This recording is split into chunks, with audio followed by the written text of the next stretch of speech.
Time to take seats, please. Shalom. I'm Margie Moskowitz, and I am the chairperson of the Temple's Museum Committee. And on behalf of the Temple Museum of Jewish Art, Religion, and Culture, and the Maltz Museum of Jewish Heritage, and the Cleveland Israel Arts Connection, that's a program of the Jewish Federation of Cleveland, I'm delighted to welcome you to our program. Today is a day for celebration for our congregation and beyond, and especially for congregant Daniel Levin, as we celebrate the publication and the launch of his magnificent and inspiring book, Violins and Hope, From the Holocaust to Symphony Hall. And as well, we're celebrating the exhibition opening of Daniel's poignant and stunning photographs capturing Amnon Weinstein's life's work, restoring violins that were played by Jewish musicians in the Holocaust. I may have an extra feeling of pride because Daniel is my cousin. My father and his grandfather were brothers and best friends, and it has been a joy to work with him on this. We have one more thing to celebrate, which might come as a surprise to some of you. Following Daniel's talk, a talented young violinist in our community, Kate Goldberg, will perform from Bruch's first violin concerto, and Hatikva after that, which will actually conclude our program, our formal part of the program. Kate will be accompanied by Liz DeMio, who is a faculty member of the Cleveland Institute of Music's Collaborative Piano Department. So this is a good moment to tell you to silence your phones. Kate, who is a senior at Laurel School, has played with the Cleveland Orchestra Youth Orchestra for 3 years.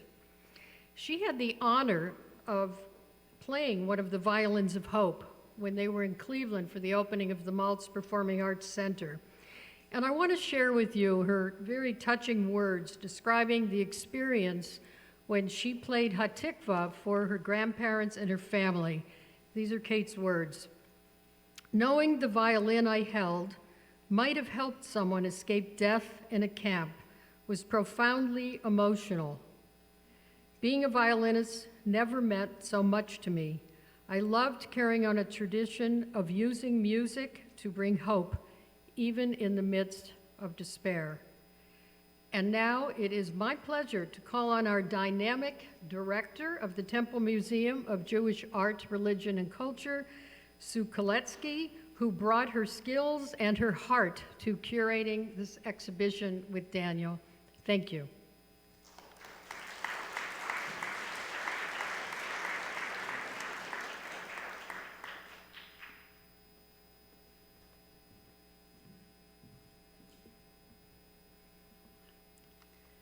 Thank you so much, Margie. We have such a wonderful museum committee led by Margie. We work together to do these incredible exhibitions to share with you, our congregation, and our community. The Temple Museum of Jewish Art, Religion, and Culture is honored to be inviting you into the world of Daniel Levin, an exceptional documentary photographer who uses the medium of digital video and site-specific installations. He's a wonderful teacher, a lecturer, a curator, all of these things as well. And all of these remarkable talents have come together today as we celebrate the launch of his book, Violins and Hope, From the Holocaust to Symphony Hall, and the first exhibition of this stunning, rich, and evocative photographs taken from the pages of this book. We welcome George Thompson, publisher of the book. He is with us here today to celebrate. We're so glad to have you. This exhibition will travel throughout the country and the world, and it is a huge honor to have it here at the Temple-Tifereth Israel for the first time. And it's great that we were able to see Daniel put this together with us, and it was wonderful, wonderful working with him as he selected each photograph where it should go on the wall. And as you know, there are two places where the exhibition resides in the temple. One is in the chapel corridor, which I've seen a lot of you looking at already, and the other is in the Hartsmark Center Gallery. So don't miss both places. The book and the photographs in this exhibition you will find gives you a rare peek, a window into luthier Amnon Weinstein's workshop, his office, and his personal history. You feel like you are there with them. It's an exhibition of place. But as Daniel has taught all of our religious school students, a documentary photograph tells a story. There are 42 images in this exhibition, including one that honors Rabbi Abba Hillel Silver, the rabbi here at the Temple-Tifereth, Israel, from 1918 to 1963, as he sits at the United Nations in 1947. We are so lucky that the technology of the QR codes has come into our lives. This is the first time that we've used them in an exhibit, and it really makes sense because all of these photographs have such deep stories that having text on the wall would not have worked at all. So now what we can do is use our phones and listen to Daniel as he really goes into deep details of each photograph and its story. His beautiful melodic voice gives you the textures, the sounds, the smells of every photograph and the history. We really will see each photograph through many lenses. Mazel tov, Daniel. I welcome all of you to visit many, many times and often and relish being in the presence of this remarkable exhibition and enjoying this beautiful book. Thank you.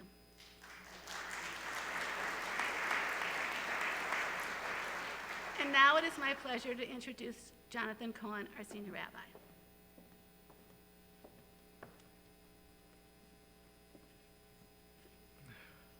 Shavua Tov, and welcome everyone to this very special event.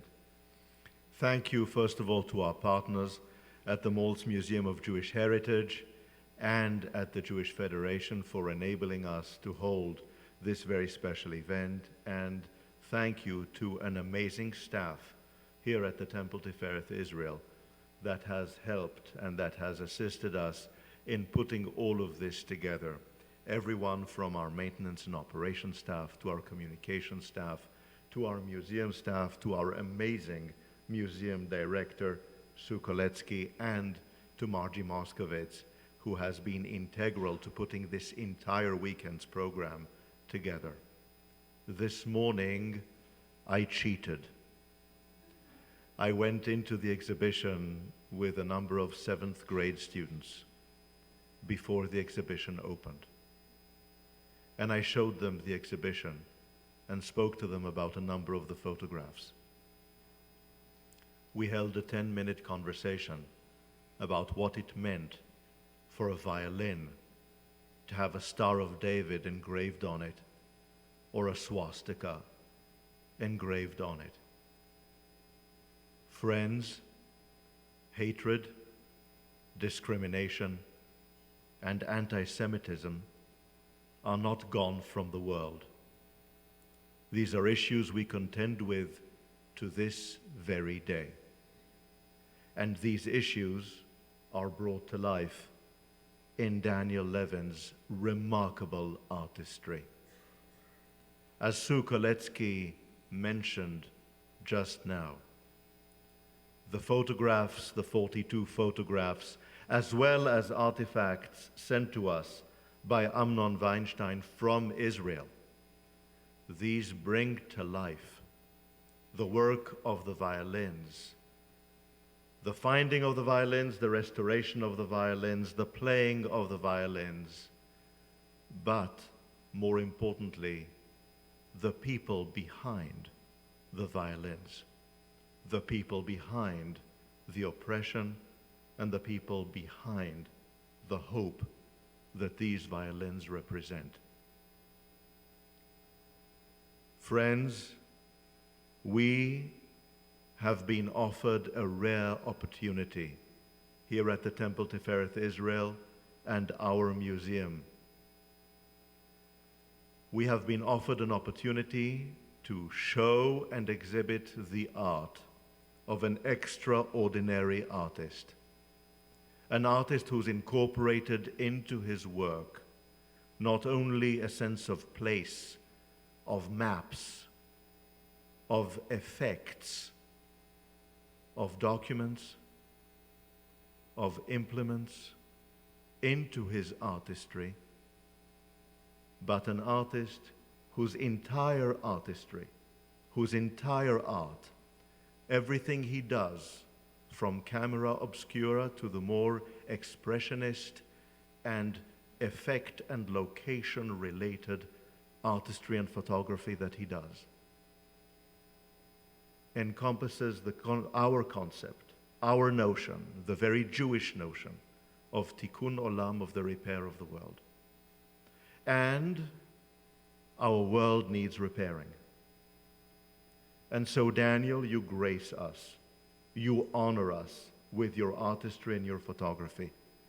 You enable us to reflect, to pray, to learn, and to move forward towards repair. Daniel, thank you. It gives me great pleasure to invite you up to this podium.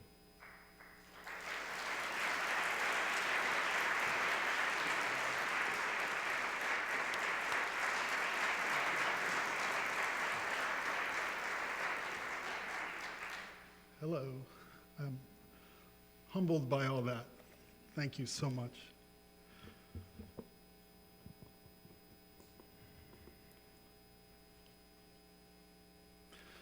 Well, thank you for coming on a snowy Sunday when the Browns are playing.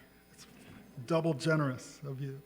I know you didn't come to hear my thanking other people, but this is my one and only opportunity after a few years of working on the book, and prior to that, the support that I received to fly to Tel Aviv to do the documentary.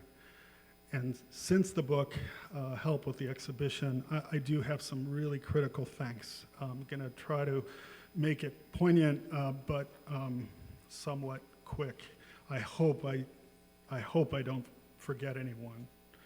First, I'd like to thank George F. Thompson and George F. Thompson Publishing, my dear friend, who flew in last night. He arrived from Virginia, and the prior day he was in Alabama on a week's residency helping faculty at the University of Alabama. George is right here in the center. If we could please thank him. I'd say he's the one with the mask, but I don't think that's going to help. Anyhow, I'm forever grateful. One of the greatest days in my professional career was the day that I met him, which was in an exotic city called Cleveland, Ohio, of all places. David Skulkin was the designer of the book, and he's a renowned book designer. We used to be based in New York. He's designed books for MoMA and the Metropolitan and the Hermitage Museum, and full retrospectives on artists like Baldessari, and he lives in Santa Fe, and I can't even believe what he did with the photographs and the text, and most importantly for graphic designers, the white space. So he's not here today. Franz Welser-Most, who is our amazing music director and conductor of the Cleveland Orchestra. Franz was so involved in Violins of Hope 5-6 years ago when the violins were here. I'm going to talk more about that in a minute, but he was kind enough to write the most deeply personal essay as the foreword to the book. Franz was born in Austria. He's often still found in Vienna when he's not in Cleveland. And while we were shut down last summer, he was in Vienna. Believe it or not, the Vienna Orchestra was performing, and he was conducting them while we were all buttoned up here. And that's where he wrote the essay. Anyhow, he really takes on his ancestry, who he is, where he comes from, and he looks at today, and he looks at the other. And very much my work is most often about kindness. If there's an umbrella over it all, that's what it is. And he definitely went there without me asking him to. I'd like to thank Milton and Tamar Maltz, their foundation, for supporting me with the book. The David and Inez Myers Foundation of Cleveland, the same for them. Let me find it here one moment. There's a really important name that I don't see. My fault. It's the Troub Foundation. They were very early, committed very early in helping fund the book through their foundation. And I'm sorry, I don't remember all the individual names of the foundation, but I'm forever grateful. The exhibition, Ninez Recto, Legato, and Bill Schiffmiller of the Okoyo Foundation of New York, they were the primary sponsor of the exhibition that's going to be traveling. The Center for the Study of Place, which is George's 501c3, when we met, I just couldn't believe his table of books. There were other printers in this national conference for photo educators, but his books, without me having to look at a title under his name, were all about place, which is exactly what my book was about. And he has a foundation that's decades old called the Center for the Study of Place.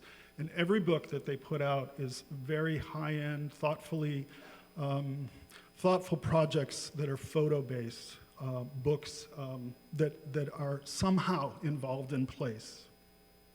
Israel Weiner is not here, but I'm hoping he's tuned in live. Israel is having some kidney problems, and he lives in Tel Aviv, and he's a dear friend of mine. And none of Violins of Hope would have happened in Cleveland those years ago without Israel. He is more tuned into the arts in Israel than anyone I can imagine, but he's not doing it to rub elbows with fancy people at galleries. He does it because he's hungry for that culture, and he's often involved in finding out what people are doing in the middle of their process as opposed to when they're finished, whether that be culinary or film or theater or dance, two-dimensional photography, sculpture. I wish you well, my friend. I hope you get better soon. I met Israel at the great Cleveland Heights restaurant, Anatolia, years ago, 2 years prior to Violins of Hope happening, and he asked me if I'd heard of it, and I hadn't. I just thought, well, that sounds like a kind of a sentimental title, whatever it is. Our conversations went on. He was in town so that we co-curated a show on Solomon Yudovin, the great environmental photographer from the Pale of Settlement in Russia between 1912 and 1914. And these photographs had never been shown in America. Anyhow, he was in for the opening, and it was before he left town to go home that I asked him about Amnon. I was curious, who was this man? What does a luthier do? What does a luthier do with violins that are half pound, but somehow lasted these years and maybe were buried, maybe were hidden under beds, maybe were in the rain? How does a luthier repair that violin? That's what this project is about. I wanted to get to know this man just as a photographer, as a human being. I was curious, and I wanted to bring Amnon's workshop to America.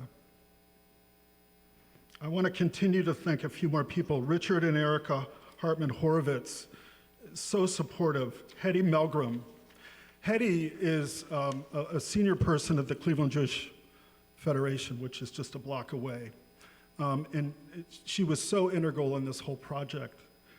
But Hetty's story goes beyond that. Hetty is a violinist, and she's actually performing next door right now, well, 3 o'clock, in the Maltz Museum, so she can't be here. But Hetty also is the daughter of one of Joseph Mengele's surviving twins. At 23, her mother, Pearl Herskovich Poulos, and her aunt, Helen Herskovich, were sent to Auschwitz, where Mengele performed forced medical experiments on them. Fortunately, she survived, and Hetty came around later. It's just incredible. By the way, she told me that Mengele, from her mom's point of view, was not surprisingly very charming, which is kind of typical of such a person. Debbie Ezenow. Debbie was just as involved in every way as Hetty. Richard Bogelmoni again, Violins of Hope would not have happened in Cleveland 5 or 6 years ago without him. Many of you know of him. He was chairman of the board of the Musical Arts Association for, 15 years. And it was his dream, along with Israel's, to make this happen. And he got the orchestra involved, as well as Milton Maltz. I met with Richard last week, and unfortunately he couldn't be here because he's being very, very careful. But we had a wonderful time going over the book. Emmanuel Saunders of Yad Vashem was kind to do some research for me and allowed me to use a really important photograph in the book that's not in the exhibition of musicians in a small parade in a concentration camp, followed by a cart. On it was a man who was about to be killed, but it was a parade playing music in the front to get him to the destination so they could shoot him. The back of that photograph is interesting. If you pick up the book, I think you'll see. The staff of the United Nations Photography Archive, they gave me access to the incredible photograph of Rabbi Abba Hillel Silver, who stood at this podium if it was downtown in the temple, which was built 2 years prior to the Cleveland Museum of Art. He's the one man for 7 months who was given a leave of absence from this synagogue to commute to New York, to Washington, and back again, back to Cleveland. Finally, after 7 months, I'm going to get more into that in a moment. So finally, with the thank yous. Parach Kodesh, my dear friend, are you here? Hi. Thank you. Luke Schluster, are you here, Luke? Hi, Luke, thank you. Luke was an incredible help with editing. Professor Moaz Ozario, the director of the Herzl Institute of Study of Zionism at the University of Haifa, was very helpful as well. He, along with Joshua Bell and, I can't get into that now, but they were very helpful with testimonials. But Professor Moaz was especially helpful with some of my texts. Finally, Allie, Claire, Joanna, and Lily, my daughters, and dear friend, thank you. My brother Jim, my parents Joyce and Martin, and of course Rachel. Thank you for everything. Sue Koletsky, finally for the temple. Sue, who you just met, she was the shorter one, if I may say that. Larry Sisson. Larry's not here, but he is a master within museums, all things museums, hanging exhibitions, building framework to hold fragile antiquities in museums, and he's worked around the world. And fortunately, he's a consultant to the temple's galleries, and he was incredible. He's fabricating me 2 shipping cases to send these exhibitions across the country and abroad. Cece Dedesman, for all of your incredible public relations here. Debbie Friedman, for your amazing graphic design that we've all seen in the fold-out and in the hallways, the banners, even in the QR code help. Margie, my dear cousin Margie, thank you. Rabbi Jonathan Cohen, I've said many times that I don't know why everything fits so right in regard to weird things that were overlapping in the book. George and I have talked about this many times, the layering in the text, which just kind of came over time, serendipity or whatever. It's the same with Tifereth Israel in so many ways, and they've been amazing, and I'm forever grateful. There's no better place for me to launch this book release or the exhibition than at the Temple-Tifereth Israel. Is Melissa Hiller here? Hi, Melissa. She's horrified. I just named her. She just got out of the car. We haven't met yet. Melissa is part of a very important exhibition that's coming in 2 years to Pittsburgh. It's the 5th year anniversary of the largest massacre of Jews in American history, the Tree of Life shootings. And Melissa, I invited a few days ago. We've had a couple meetings, FaceTime, and I'm glad you're here. And I encourage all of you to jump in the car in 2 years is it November 2023? Yes, yeah. And so the violins will be there, and likely my exhibition, and there's going to be all kinds of other programming. Thank you for coming. I do want to say one more thing about the temple. This beautiful, beautiful piano is here now, not just for Kate Goldberg, which, thank you, Kate, but because Friday night we had maybe 7 members of the Cleveland Orchestra here as sister programming along with the book release to celebrate, more like honor, Kristallnacht, which is this weekend. And it was an incredible experience, and I just am so grateful for the temple for putting on that incredible programming. Let's begin. Sorry. That was my one chance. I think what I want to do is, well, no, I'm going to share something with you. 2 weeks ago on Wednesday, a week ago Friday, I got in the car and I drove to Reading, Pennsylvania. I decided to go the day before. The Weinsteins we're talking about here, and by the way, they are here, so hi, Amnon, Asi. I think Avshi's there, but I'm not sure. They're watching in real time from Tel Aviv. Avshi's in America.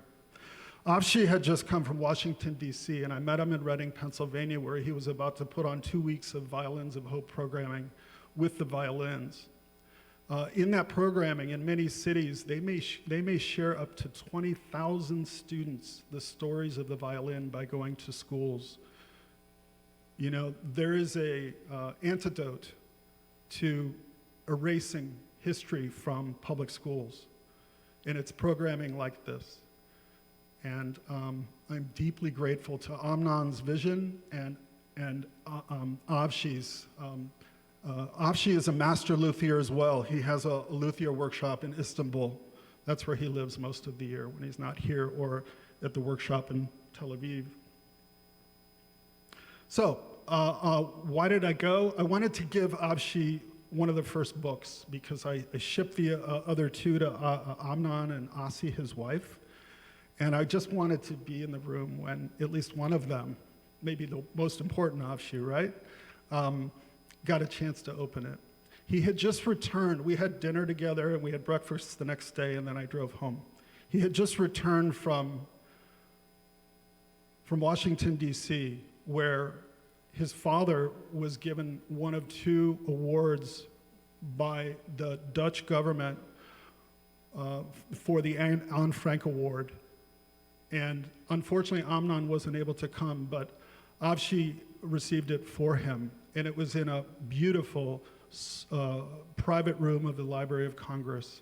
And I think you know what Nancy Pelosi's been up to lately, but 2 weeks ago she was kind of busy, but she came to give this award to make sure that Amnon received it via Avshi.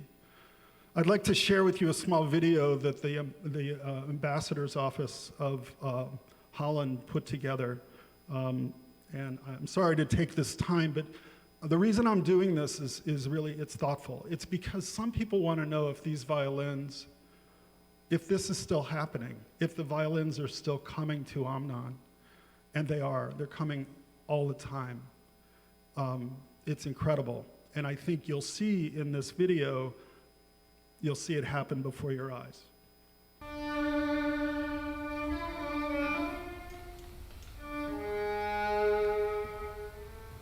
I'm the daughter of the late Congressman Tom Lantos, who, as some of you may recall, was the only Holocaust survivor ever elected to serve in the United States Congress. And he brought that unique and searing perspective of the events of his life to everything he did in the Congress. And so I always feel both very privileged and lucky, but also very much at home when I am given the great thrill of being part of the Anne Frank Award ceremony. We must remember the atrocities of the past so we can prevent similar horrors in the future. And I take this seriously as a Dutch ambassador, obviously, but also as a Dutchman who grew up in a nation that lived through these horrors and had to rebuild our country during a devastating war.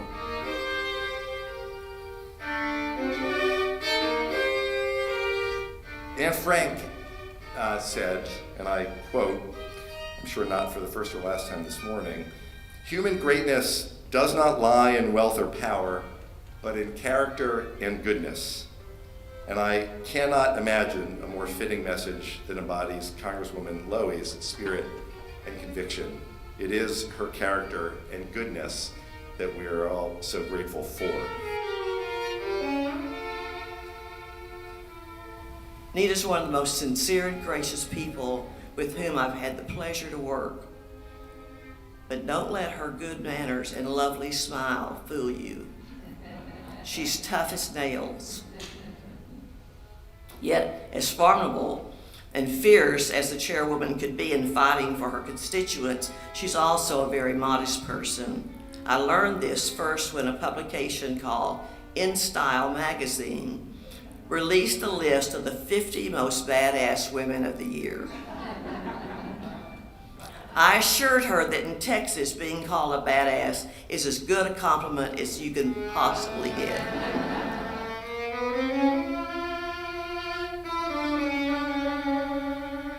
Now, I've given a lot of speeches, but I must say I am so moved. Forgive me if I am finding it difficult to express my appreciation. This really is special for me. First, I want to thank Ambassador Haspels for your kind introduction. Please convey my deep appreciation for this award to your government in The Hague and to the members of the advisory committee. I am humbled and extremely grateful to be selected for this honor. Imagine if every middle school student in this country had a unit in their world history class that read and discussed the diary of Anne Frank. As we tragically lose the last generation of Holocaust survivors, Anne's first-hand account of the horrors of persecution, Anne's truth, become an even greater legacy.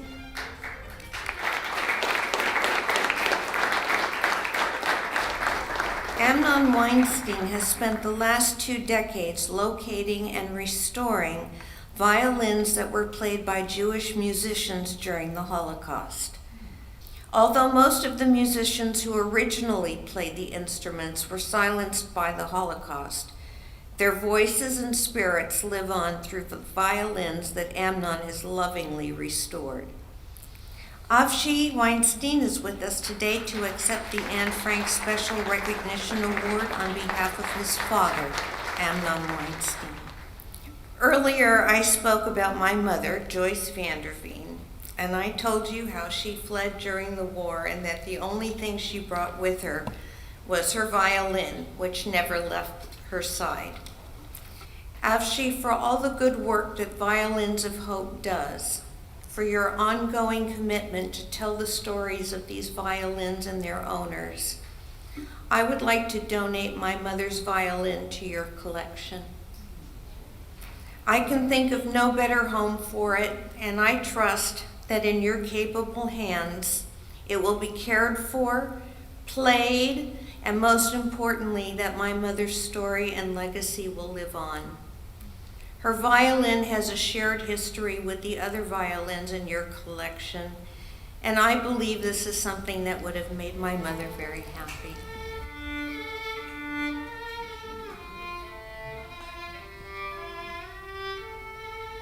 The best way for us to try and make sure that whatever happened will not happen again is by education. And one of the things that we are doing when we have a project of Violins of Hope, we try to go to schools, to as many schools as we can, all around the country. I think I've seen probably over 150, maybe even 200,000 students. in places that probably never seen a Jewish person in their life, some of them. Probably never heard about the Holocaust. But we try to bring them the stories of the individual people who suffered during the war.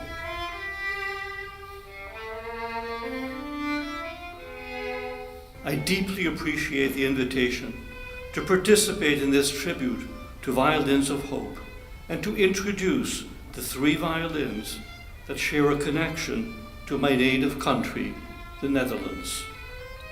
Like these violins, I am a survivor of the Holocaust, and like these violins, I bear witness to both the unspeakable cruelty and to the all too rare but forever inspiring acts of kindness and heroism that define the Holocaust. I survived because the Dutch-Indonesian Madna family and their Indonesian nanny, Mima Saina, risked their lives to save a 9-month-old Jewish baby. My father's violin also survived, and my mother presented it to the Madna family as a gift for saving my life. Now, I really recently had the pleasure of hosting a class of 4th graders on Capitol Hill to teach them the history of the Anne Frank tree, which was right in front of the sapling that I sponsored in 2014. It's now a sprawling tree. I encourage you, if you have a chance, to walk around the west front of the Capitol and go see it. It creates more opportunities for hope and understanding. And I shared with that 4th grade class the history of that chestnut and its saplings, which have now been planted across the globe and many across the country here in the U.S. as a promise of freedom and a symbol of hope. And we must tell Anne Frank's story to the younger generation to make sure that each generation understands that if we let our guard down, hatred will again rear its ugly head. As we carry on the fight against the dark forces of hate, we remember what Anne Frank wrote in her diary. A single candle can both defy and define the darkness. Nita, your leadership has helped light the way for a more peaceful future. Thank you. And you constantly remind us that we all have a role to play in building a world where difference is not tolerated, but welcomed and celebrated.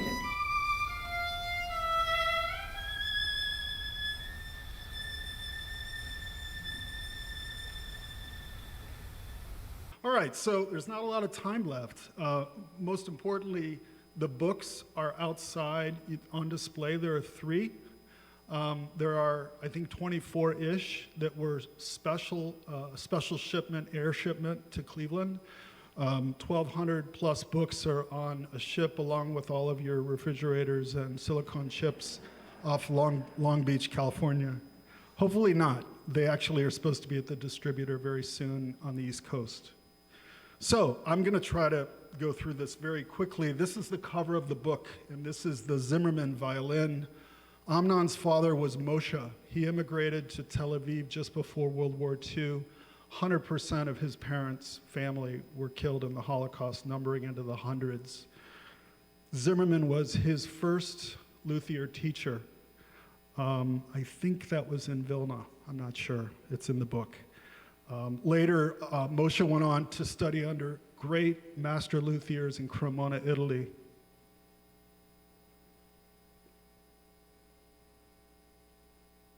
I just want to read this quickly. There are a number of these, a few of these brief statements at the front of the book, but I just love this one in particular.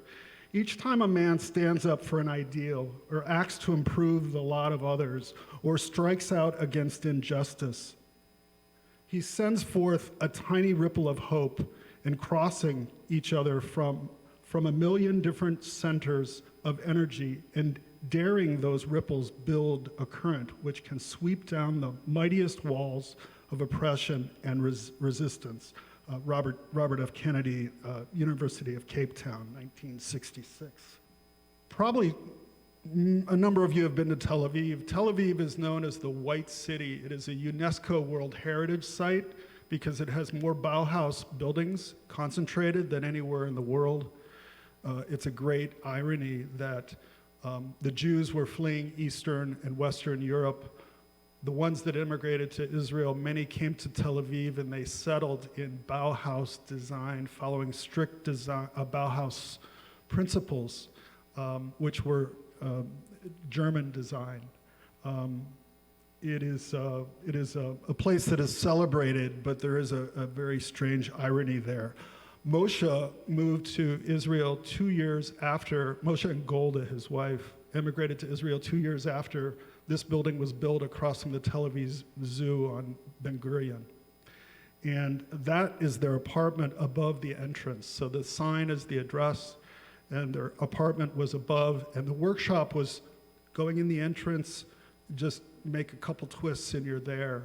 Most of it was office, but there was a small room that was his workshop for the longest time. I may forget this, so I'm going to encourage you to find it. There's Israel got television really late. And there's a clipping that was discovered just last year of Moshe and Amnon working in the workshop. It was a newsreel like we had in America, but in Israel they had them for decades after America stopped because they didn't have television. And the newsreel was all about these two men working in this workshop. It's in black and white and there's a voiceover. It's amazing. And Amnon is like, he's probably in his 20s. It's wonderful. You can find it on the web. This is the door buzzer that people like Shlomo Mintz and Yitzhak Perlman and other great virtuoso violinists when they were kids came and they pushed on this first buzzer where it says Weinstein. I don't read Hebrew. I can read Hebrew. I understand a tiny bit. But I can read that. And I know it says Weinstein, and I knew what to push when I got there. It's the same door buzzer. This is a cabinet, oak and glass cabinet. It's really something. And it's in Amnon's workshop. And the workshop is one Bauhaus building over from his home. I'm sorry, not his home. Not his home, his office, which is where he spends some time. Anyhow, he's removing a violin of Hope violin, and this cabinet is filled with those, but he has so many violins now, I think there are 86 as of a month ago, that they don't all fit in this cabinet. But that's Amnon. So, and this is James Bond. So it's an incredible thing, but Amnon's wife, Asi Bilski Weinstein, is the daughter of a Sale Bilski. The Bilskis are the most well-known partisans of World War II. They saved more Jews than any Jewish family in all of the war. They saved over 1,200 Jews in the forest. They were there for over 2 years through the winters, often without shoes. There was no, I'm going to say, finest grocery. That's for you, Dick. Dick was the chairman of Finest before it was sold. There was no grocery store to go to. How do you feed 1,200 people? Anyhow, they knew every time they left the forest to get food, if they were seen, they'd be shot. Simple as that. But not only did they save all these Jews, but they killed Nazis. And the film Defiance, with Daniel Craig, Liev Schreiber, and Jamie Bell, features Asi's father and 2 uncles. It's the story of these 3 Bilski brothers. Actually, there's a 4th as well, Aaron. And so here's a poster that's right outside Amnon's workshop. You open the door and it's just to the right, and there he is. He greets Amnon every day he goes to work. It's his father-in-law's brother. When Amnon has a violin that doesn't have a label in it from its maker, he decides to dedicate it to someone who's significant in the Holocaust. This particular violin, maybe you can read it, probably not. The last word to the left, of course, is it's Bilski, and it's in memory of Asi's parents. How does one light this for you photographers in the room? It's real high tech. It's called the light bulb on your smartphone. You hold it up to the one little F-hole, and you put the camera through the other F-hole.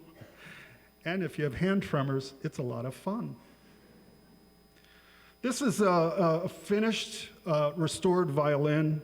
You can see it's inscribed MC. That would have been from back when it was in Europe, but Amnon lovingly restored it.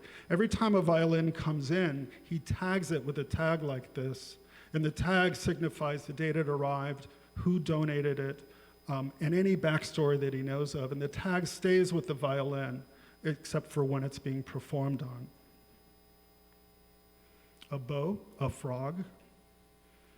This is a photograph of what Rabbi mentioned to you, and it's just incredible. I need to spend a moment to tell you a story. I started telling you it earlier, that Rabbi Abba Hillel Silver was head of the Jewish Agency, and he represented every Jew in America and every Jew in the world going to the United Nations to lobby the General Assembly to consider creating the two-state solution and ending the British mandate. And he succeeded. This is the day that he flew from Cleveland back to the General Assembly to say, this morning, Israel became a nation state.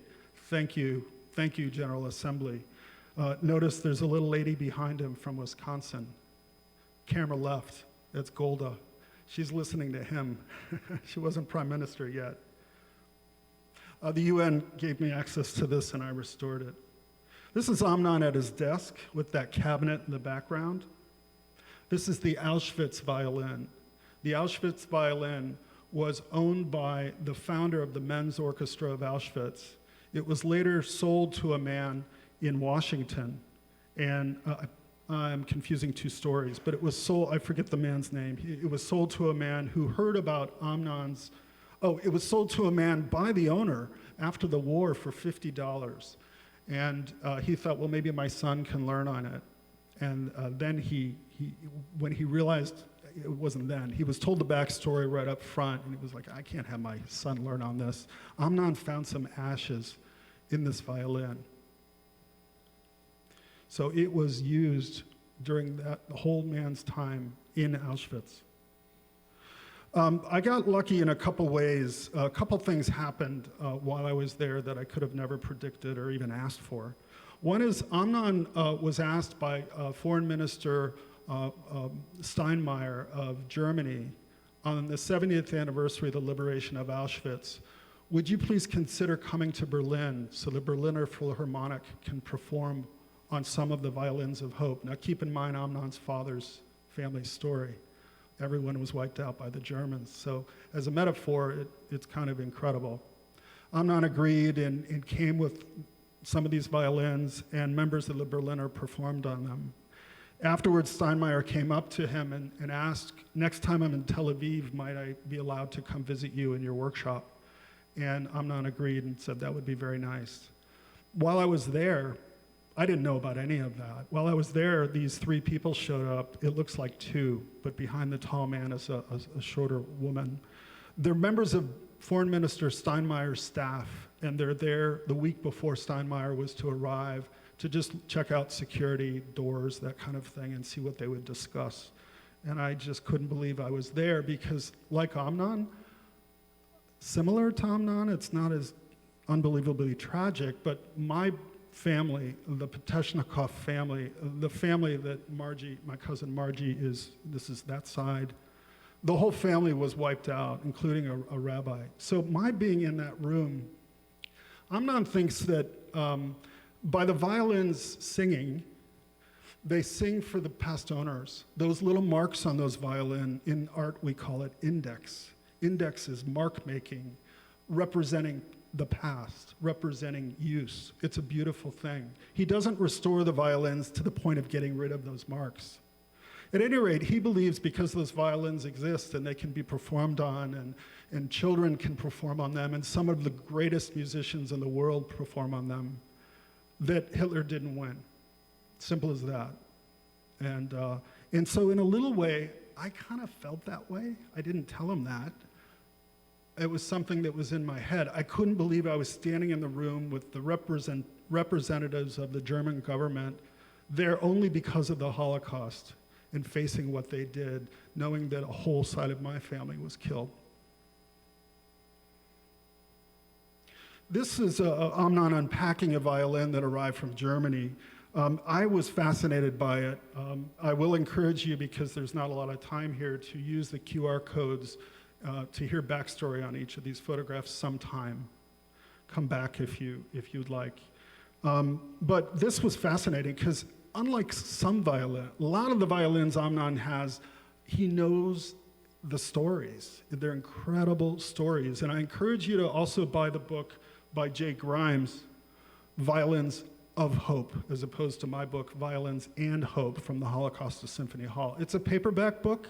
He's a musicologist from North Carolina, and they're backstories on these individual violins. At any rate, he didn't know the backstory on this violin, but I observed him almost in a forensic way, trying to read the violin, taking it apart, rubbing his finger across, looking through the peg at the bottom, letting light come in the F-holes, and it was incredible. And you can't see it here, but on the, maybe you can, probably not, third column, middle picture, Amnon called me over and he said, Daniel, in his wonderful mellifluous Israeli voice, this is 100% klezmer violin. And I just kind of laughed, because I knew he was making an assumption, but it was an extremely educated one. Why did he feel that way? Because the grooves were so deep in the fingerboard that only aggressive klezmer Jewish folk music, you know, where people are dancing and sweating and having shlivovitz, only that could make these grooves. So I enjoyed that, whether it be true or not. When Amnon knows the facts, he makes those clear. When he doesn't know the facts, he makes that clear as well. More of the unpacking. By the way, you'll see a curiously strong mint box in the exhibition hall. I asked Amnon if he could send some of his tools, and he couldn't give up his everyday tools. He gave us antique tools from his home that have never left his home, and they arrived on Friday. I can't believe he did that. They've never been to America, needless to say. But there's a box of mints there, and you'll see Tic Tacs here. They're all over the place. So I insisted he send us one of those. So I want to read something to you. It's an incredible story. George Thompson asked me, Dan, can you get a longer quote from Amnon, asking him, what is it like to restore a Holocaust violin as opposed to an old violin? And this is what Amnon told me. We FaceTimed the next day. It's not very long. And by the way, I should tell you that last week, Amnon was on French television telling this story, and it was a long program. You can Google it, or you can send me an email and I'll send it to you. I don't speak French, but Amnon is fluent.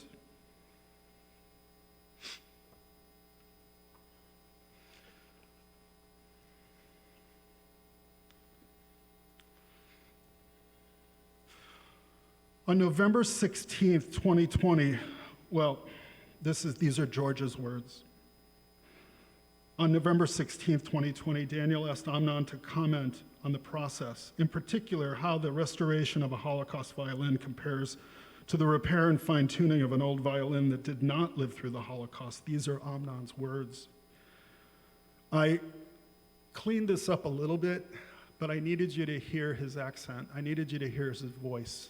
So it's almost exactly what he said. If I did it word for word, I think you'd be confused. Very simple.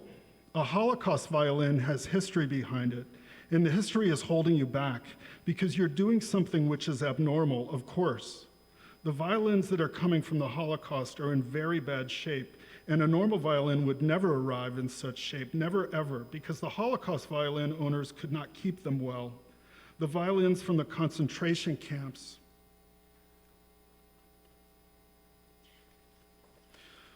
are even in worse condition from those from the ghettos. The violins from the ghettos might still be able to be somewhat cared for, but the violins from the camps are always in terrible condition. No violin will play 1 minute in the rain, and many of these violins that I have suffered terribly from the rain. When you're holding a violin like this, I usually, but not always, know the story. It's as if you're holding a holy piece. You try to make no mistakes with what you're doing, but there are mistakes in your work. It's difficult, very difficult.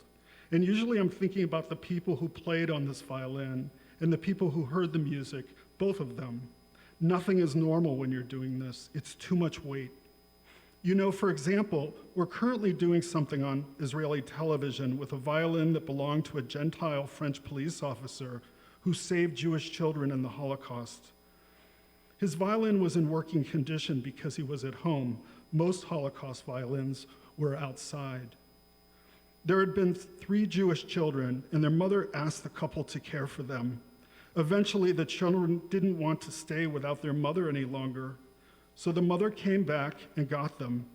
Some days after, the Gestapo took them away. Finished, with an exclamation mark. Recently, I had a meeting in my workshop with the French police officer's son. He brought me the violin that his father had when he and his mother cared for these 3 Jewish children. We were sitting and talking about everything in my office, and then he showed us a picture of the 3 children. You know, when we were finished saying goodbye, he saw that I had in my workshop a book by the famous French Nazi hunter Serge Klarsfeld, the guy who caught many of the bad German people. There is one particular book that Klarsfeld made about many of the Jewish children in front of where the Germans killed the children. The officer's son knew about the book, but he didn't own it, and he had never seen a copy.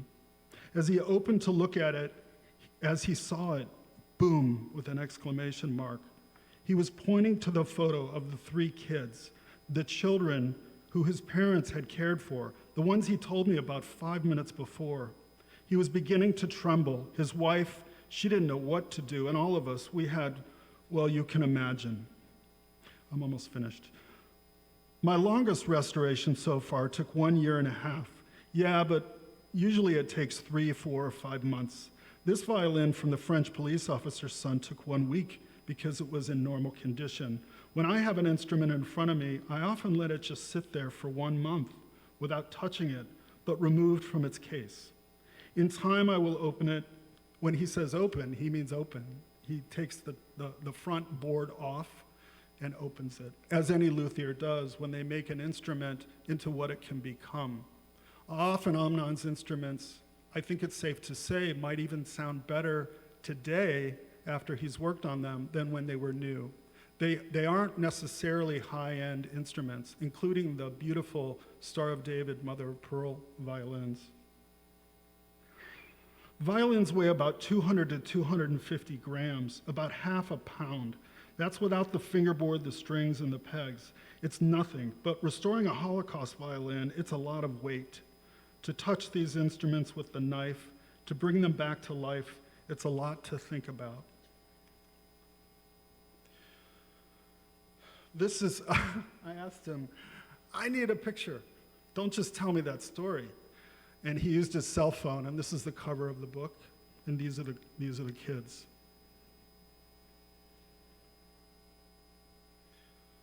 I'm not at his workbench. I'm going to pick this up. He has incredible collections of all types, including what has to be the most finest, deepest photography, portrait photography collection of Jews who were composers, conductors, and musical string instrument players, including when they were children. We're talking about famous people. I don't know how he's done it. I have the names in the book of all of these paintings, the names of the people that they're of, the etchings, the drawings. Unfortunately, I can't remember. I have these written down. So this one, wow, what's there to say?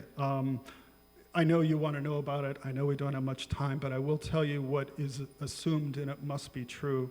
There was a luthier in Washington, D.C. that opened this violin up and saw what we're seeing now, and he just couldn't believe it. He knew about Amnon. He wrote to Amnon. He gave it to Amnon.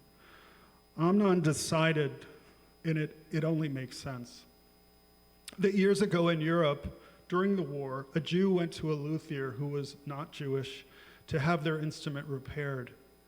When they got the instrument back, unbeknownst to them, for their entire life using the violin, a dirty little secret was inside. It was on the inside of the top board, which means it could never be seen unless it was opened. And it says Heil Hitler 1936, and it's carved with a hard pencil into the wood. Amnon understandably displays this, but hasn't restored it. This is a violin that was never playable, as is this. I know that sounds weird, but Amnon knows that neither of these, well, at least this one, was never finished. It was used, I don't know how someone got it, but it was used as a prop from a beggar in the street who likely, needed money to eat, and they would sing with it. And that's exactly what's happening in this photograph of this boy in front of a train station in Europe with holy shoes. That's not a playable violin, and he would just use it to panhandle, likely in the ghetto. This is it's not Gemelch. I need Perach. It's shellac and spirits and mineral oil used to refinish a violin once it's been restored. I was in love with these little beads, and I just thought, my God, those must be really important. And I asked him about it, and he was like, well, he looked at me like I was crazy. He said, sometimes I move my hand and I knock things over. These just came from the market. It's ballast, it's weight to keep the bottle from knocking, but isn't that beautiful? This is Ossie's father. Ossie's father was killed 2 months before she was born. He's one of those three Bilskis, and he was forced into the Russian army when his uncle Tuvia and Zush immigrated to New York. Ossie's cousin, when Ossie was an adult, was sent this portrait of her father that her father sent to his brother before World War II in New York. And this is the first picture she ever had or saw of her dad. Amnon keeps it in the Violins of Hope oak cabinet. This is the very first book of the partisans, the Bilskis. It's the first book. For all I know, it's the only one left. And on top of it is a partisan soldier from Yugoslavia. Partisan meaning a fighter against the Nazis, who might not be an officially registered, if you will, with the government. This is Theodore Herzl. Herzl was the founder of modern Zionism. I happened to be in Basel, Switzerland on a shoot years ago and walked past a hotel, and it said it was the place of the first Zionist Congress in the late 1800s, and Theodore Herzl facilitated that conference. There's a picture that was made of him when he was on the balcony at that hotel, and I swear it's the exact same profile as if this may have been made. So what are these masks about? It's just a quirk. It's just, Amnon is a creative person, like I know a lot of people in the room, and I think he just feels inspired by these mannequin heads, and it's wonderful. This almost looks on the right like a death mask, like Lincoln's death mask, but I have every reason to believe this was a mask made of a living person. It gives you a sense of the texture. What is it to remove wood from a violin when you can't put the wood back? And you can see those marks from the plane, the finger plane. It's so small it fits between your index finger and your thumb. I need to speed through. I know Kate is here. I will just tell you that this is a letter written from the director of the Berliner Philharmonic to Amnon after he went to Berlin. This letter just says, Amnon, I hope you were pleased with all of the events. It's Dr. Herge Grunwald wrote it, and it was just on a pile on the floor. I didn't move this stuff around, aside from what looks like a portrait of a violin, which I did, like this. My friend is in the room, Sandy Livingston. She's the editor of Think Magazine, Case's alumni magazine. Case was incredible in the original Violins of Hope. All of you know, that so much of the population of Case's students come from around the world. And yet, through this incredible partnership of all these organizations, the required reading book for incoming freshmen was the Jay Grimes book, Violins of Hope. Incredible. And they would discuss it and they would write papers about it. And so Sandy asked me, would you consider shooting what we call in the field a double truck, a 2-page spread through the gutter, and then the fold would be in the middle, and that was in Think magazine to celebrate Case's involvement in Violins of Hope. We were just walking, we walked to get his favorite falafel each day. Here he's restoring a violin. The picture in the middle is magic. Arguably, it is the least interesting aesthetically. What you're seeing is this kind of circle. That's a platen in the top left, a wooden violin-looking board with felt on it, with grooves. And he would use that to, when he carved, to push against.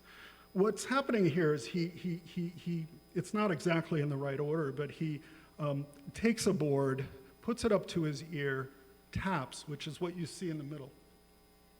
And then he takes the caliper, which is in the third picture, top, and he measures that exact spot, and then he lays it down on the platen. He takes the plane out, he removes some wood, puts it back up to his ear in the same spot, and does this. Now, I don't know how you teach that. That's magic. Think about how many places on a violin you can click on, and each one is supposed to sound different.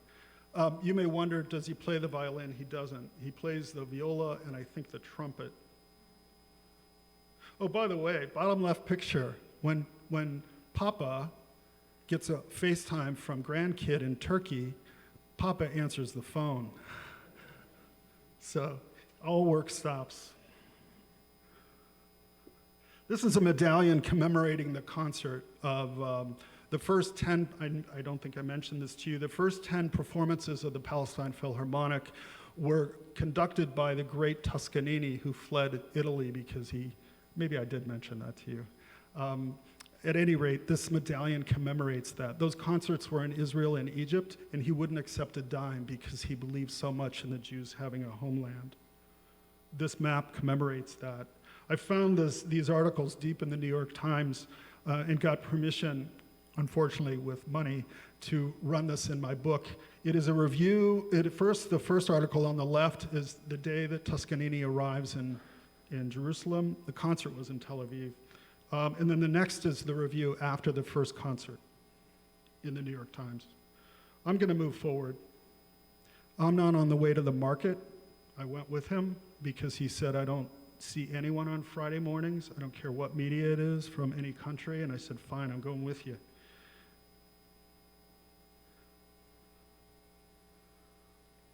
This is the entire workshop of Moshe's. It's tiny. And today Amnon repairs bows there. Clippings, if you get a chance, you gotta read it. It's low, it's in the hallway.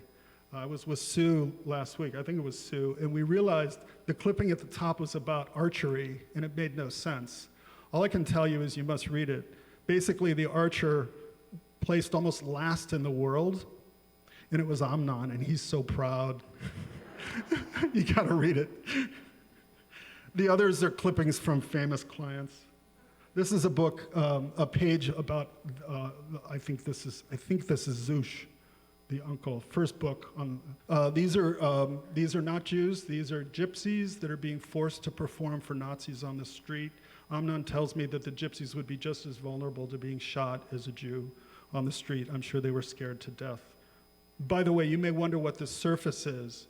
It's a violin case from the Holocaust. For some of these, I needed a background, and I didn't want to use a contemporary desk, so I took a Holocaust violin case, and it has all these wonderful marks on it.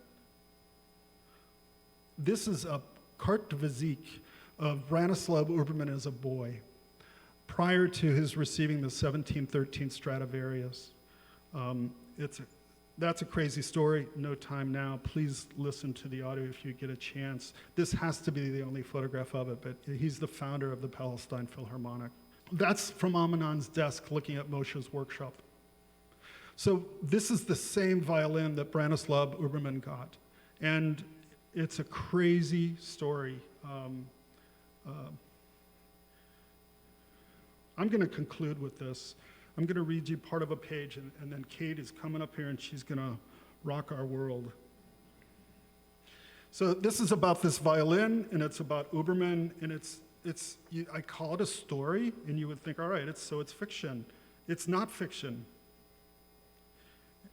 I don't know what other word to use other than story.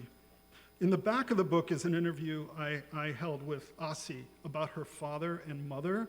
I will tell you this because I'm going to forget it.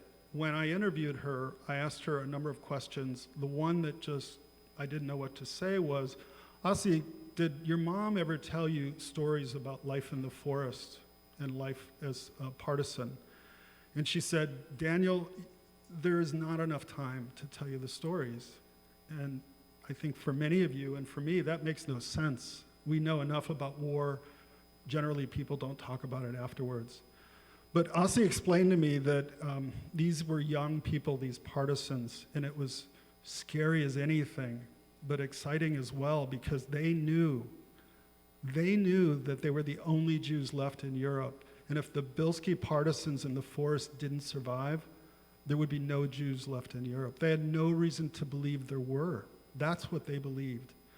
And so they tell the stories. 2 weeks ago when I had dinner with Avshi, I mentioned that, and he said she used to tell me those as good night stories. Crazy. All right, so quickly, I'm so sorry. The story of the 1713 Gibson ex-Uberman Antonio Stradivarius violin. Branislav Uberman was born in Czechoslovakia, Poland in 1882. At the age of 4, his parents gave him a violin. By 10, he was studying under Joseph Joachim, who had been a protege of the great Felix Mendelssohn, Robert Schumann, and Franz Liszt. By the time Uberman was 9, he was already known as a virtuoso. At 14, he was so proficient that Polish Count Władysław Zamoyski gifted him his family's 1713 Antonio Stradivarius violin. Stradivari of Cremona, Italy made just 5 or 6 instruments that year. Johannes Brahms wrote his concerto for violin in D major, opus 77, specifically for Joachim, who was a dear friend of his. Once completed, it was so difficult to perform that Brahms modified the composition for Joachim to allow it for it to be passably playable. Following its debut on January 1st, 1879, other violinists wouldn't touch it. But Joachim was so impressed by his now 13-year-old student Uberman that he persuaded Brahms to attend the 1896 performance of his concerto, but with Uberman performing. Brahms was skeptical, but he grudgingly agreed to attend. Johann Strauss, Gustav Mahler were also in attendance. Imagine that. Pressure. Brahms sat in the back. He was ready to get out of there after minutes if he felt it was kind of a silly experience. As soon as Uberman began, Brahms was beside himself. He was seen by many in attendance occasionally wiping his eyes throughout the performance. If it hadn't been prior to this evening, Uberman's legacy was now set. Go way forward. There's so much I'm not telling you. Later, Joshua Bell bought that violin. And I shot this. I made this portrait of Joshua Bell 2 years before Violins of Hope, when he was at the Cleveland Museum of Art. And this is kind of a portrait of the Uberman violin. So thank you. Thank you very much for inviting me.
Kate Goldberg, a senior at Laurel, who had played one of the Violins of Hope, and Elizabeth DeMio, who is a faculty member at CIM, and who played the piano for us. Thank you so much.